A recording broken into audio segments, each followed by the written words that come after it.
Ano pong benepisyo sa tingin nyo ang maibibigay sa mga retired elders kung ang Medicare sa Philippines, dadalhin po sa Philippines? Ay nako, malaki masyadong ginhawa siguro. Mm-mm.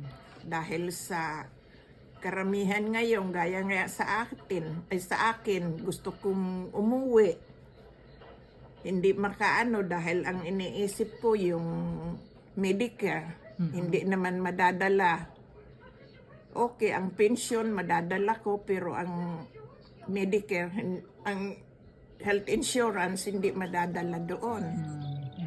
Oh, ay samantalang dito, halos libre lahat. Today's topic is going to be Filipino elderly in America and can they ever retire? Naging mapalad po ako dahil nakilala ko po si Nanay Loleng. Siya po ay miyembro o volunteer ng Nanay Foundation. At dahil po sa kanya, nagkaroon ako ng pagkakataon na makilala ang iba't ibang elderly Filipinos na nandito sa Amerika at nagkaroon ng pagkakataon na makausap sila at magpahayag ng kanilang mga damdamin tungkol sa kanilang pagre-retire o sa pagtanda dito sa Amerika. Magandang hapon po, Nanay. Magandang hapon naman. Pwede pong makuha namin yung pangalan ninyo? Okay, Dolores Villamar. Ano po ang tawag sa inyo? Nanay Dolores o Nanay Loleng. Loleng? Si Nanay Loleng. Siya po ang aking Nanay Loleng. Ilang taon na po kayo? 81. 81! Wow! 81. Wonderful. 80 wonderful years. May asawa o anak po ba kayo? Balo, walang anak. Wala. Ako, sa Bicol ako pinanganak, sa Catanduanes. Lumaki ako sa Davao. Ako. Ano po ang inyong profesyon dati? Ano po ang inyong trabaho dati? Accounting clerk. Saan po? Sa una, nang dumating ako dito, sa Guam ako, nagtrabaho ako sa Navy. Oh, wow! Gaano po kayo katagal sa Navy na? 13 years. 13 years. Napakatagal po nun. Bago ako pumunta dito. Saan po dito? Saan ngayon? Dito na sa Miami. Sa Florida. Sa Florida na po kayo.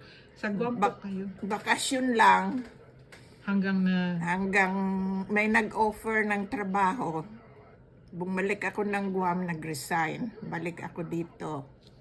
wow! Ano po ang gusto nyo? Mas gusto nyo? Guam o dito? Sa Florida? Pareho din, ang Guam parang Pilipinas eh. Okay. Pero matagal po kayo sa Guam, ano? 13 years. 13 years. Tapos dito sa Florida, ilang years na po? More than tagal 20, na. more than 30. Pumunta ko dito noong 1984. 19, wow, 1984. Hanggang ngayon. Sabi nyo nga, Nay, nung nag-oath taking kayo, ilan lang kayo? Parang, Nang mag-oath taking ako sa Guam, 3 lang kami. Interview, diretso ng swearing. wow, napakaswerte naman nung unang panahon, Nay. Tapos sabi nyo, pag bumibili kayo sa grocery, isang $1, ano na ba yun? Ang Sabi nyo, $20 mo noon, punong-puno na ang kariton mo. wow, wow. Mga 1980s to, Nay. Oo. Wow, talagang na ano nyo na enjoy nyo yung... kumusta naman kayo dito sa Miami, Florida ngayon? Okay po, naman. okay dito sa Miami. Gusto nyo yung panahon? Oo, Dito kasi sa- parang sa atin. Parang sa Pilipinas lang din. Oh. So, maano po ang mga naaalala nyo o namimiss nyo sa Pilipinas? Dahil matagal na po kayo masyado dito.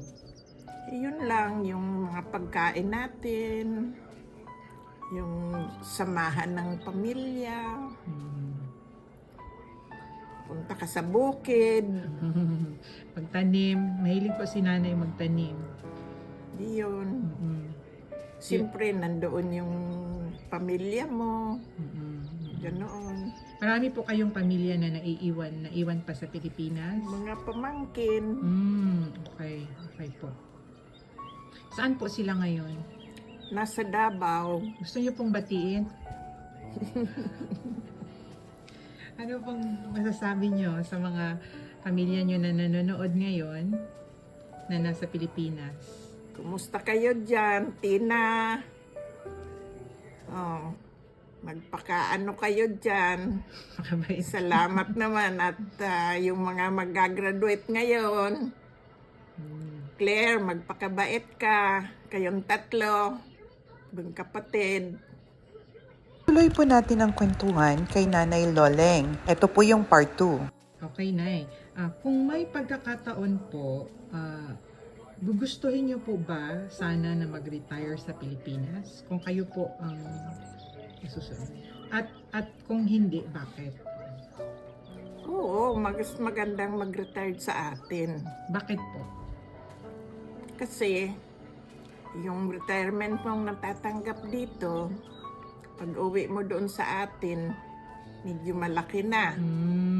Oh, may makukuha kang katulong.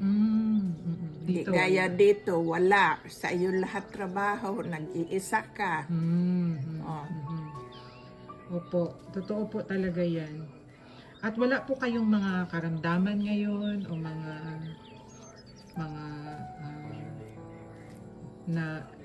nararamdaman na sa kasalukuyan physically. Wala Healthy po naman, si Nanay. may gamot naman akong maintenance sa blood pressure. Ang problema lang yung ang white blood cell ko sa ngayon mababa masyado. Yun lang ang laging minomonitor ng doktor. Maliban doon, wala na Malakas naman. talaga si Nanay. Si Nanay nagde-drive pa, malakas talaga siya. Talaga siya, healthy. Strong na strong si Nanay. Sa kasalukuyan po kayong nagbabakasyon sa Pilipinas. Meron po ba kayong naging karamdaman o mga insidente na gusto niyo sanang magpagamot doon? Like, gusto niyo makita ng doktor? Nagkabakasyon na ba kayo doon? Madalas po ba kayo magbakasyon sa Pilipinas, Nanay? Kararating ko lang noong January. Ako ng sobra 1 month. Sa awa naman ng Diyos, pag nagbabakasyon ako, hindi naman ako nagkakasakit. Iyon lang. Kung minsan, dahil sa ang tubig sa atin, kung minsan, Maganda. magkakaroon ka ng diarrhea. Ganon. Yun lang. Saka, minsan, sip-on. Dahil sa kung minsan, mainit masyado sa atin. Yun lang. Napakaswerte niyo po, Nanay, na wala po kayo, hindi po kayo masakitin. Hindi po kayo sakitin. So wala pong naging pagkakataon na pumunta kayo sa ospital sa Pilipinas. Wala. Oh, Maski wow. magpunta sa doktor, wala. Wala, okay. Very good po yun, Nanay. Ano pong benepisyo sa tingin niyo ang maibibigay sa mga retired elders kung ang Medicare sa Philippines, dadalhin po sa Philippines? Ay nako, malaki masyadong ginhawa siguro. Dahil sa karamihan ngayon, gaya nga sa akin, gusto kong umuwi. Hindi makaano dahil ang iniisip ko yung Medicare, hindi naman madadala. Okay, ang pension madadala ko pero ang Medicare, ang health insurance hindi madadala doon. Ay samantalang dito, halos libre lahat.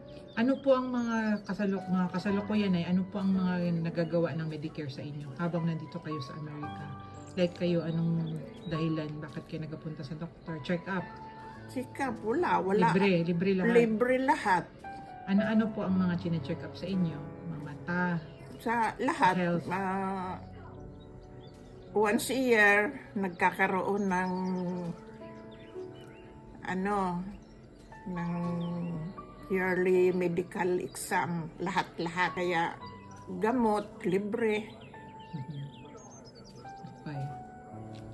Vitamins? Mga vitamins nyo, Oo, libre may lahat. allowance ka sa over the counter. Ganyan. May bagong card yata ngayon na pwede mong gamitin pang grocery. Kailan niyo po nasimulan na makatanggap ng benepisyo? Ang retirement age po ay 65? Simula nang naging 65 kayo? Depende yata, nasa sa iyo na yun. Kung Pero kailan po kayo? Kailan niyo po na ano yung Medicare? 65 yata ako nang At eto naman po ang part 3 sa patuloy nating pakikipag-usap kay Nanay Loleng. masyado. Sa pagkain, mabibili mo lahat, makakain mo lahat. Yung pagkain ng mayaman, makakain mo. Samantalang sa atin, Medyo mahirap. medyo mahirap. Mm-mm. Kaya, ayun, may libre ka pang Ano po ang usual na diet niyo, nanay? Ano po ang mga kinakain niyo usually? Mga niyo? ayun lang. Alam mo, Gulay. sa atin, mga Pilipino, siyempre hindi maalis ang kanin. Mm-mm. Pero hindi na kayo Kaya masyado lang, diabetes no sa kanin. bawasan. Mm-mm. Mm-mm. Mga gulay, isda, bawas ang karne. Pag tumatanda ka na, Mm-mm. Mm-mm. Tama na. siyempre, mga prutas, ganyan. Inirasyon na kasi ngayon eh. Ngayon, mga bata, parang ang nangyayari, parang ang magulang na ang sumusunod sa mga anak eh. So karamihan po ng mga nakarating sa Amerika, nagtrabaho, especially po sa mga edad niyo po, talagang todo suporta po kayo sa mga kamag-anak, sa kapamilya sa Oo. Pilipinas. Iyon ang unang-unang natin eh. Makatulong sa pamilya natin sa Pilipinas. Hanggang kailan po kayo nag-support? Hanggang ngayon, Hanggang ngayon! Na-retired na po kayo. hanggang Retired ngayon, Retired na po kayo, Oo. Nay. Dapat pahinga na po kayo. Hindi na po kayo May- suporta. mga pinaaral akong mga pamangkin, mga apos at actually, hindi ko naman talaga sila mga bali pamangkin lang sa pinsan, ganyan. Apos sa pamangkin. Pero pag humihingi ng tulong, di mo naman mapahindian. Pag kaya mo rin lang. Tama. Oh. Iba talaga kasi po pag sanay na kayo na nagpapadala, nagsusuporta. Kaya So may mga source of income po kayo ngayon? May mga kayo, tinutulungan? O wala, yung sa retirement ko sa lang. retirement nyo lang? Okay. Okay, nanay. Maraming salamat po. Salamat po. din. Okay, bye na. Ano po ang pinagkakaabalahan ninyo ngayon, Nay? Sa ngayon, may kami dito, parang association na kung tawagin nanay, na doon kami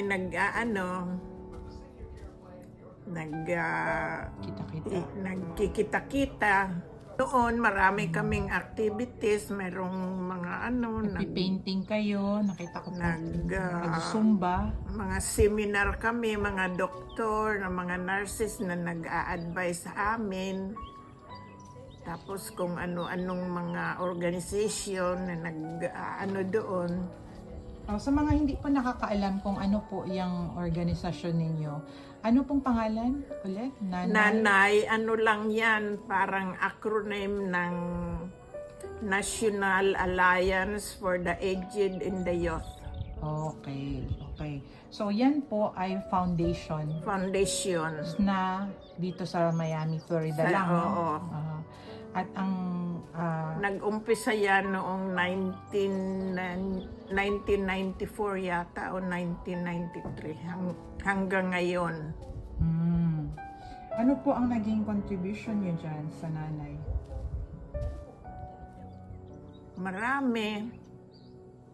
Nagpa-practice ako ang taga-practice ng sayaw, mga Philippine folk dance.